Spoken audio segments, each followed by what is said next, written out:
Welcome to McPlum, simple solutions served daily. This short guide explains how to update AirPods Max software reliably and simply.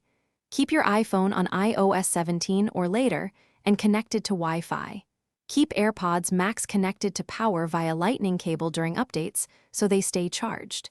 Keep AirPods Max near the paired iPhone and do not eject them from the smart case. Updates install automatically when your devices meet these conditions and are idle. I will show how to prepare, trigger, and confirm an update successfully. Place AirPods Max near the paired iPhone and connect them to power with a lightning cable. Open Settings on the iPhone and tap Bluetooth to find the AirPods Max name listed. Tap the information icon next to the AirPods Max entry to view firmware details and serial number.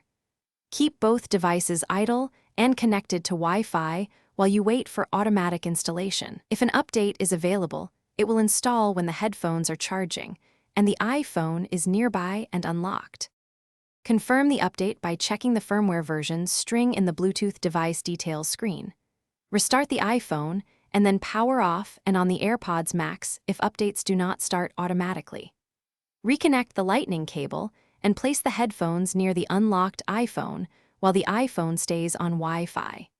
If problems persist, reset the AirPods Max by holding the noise control and digital crown buttons for 15 seconds. Contact Apple support if firmware still fails to update after these steps. Thanks for watching. Stay juicy and subscribe.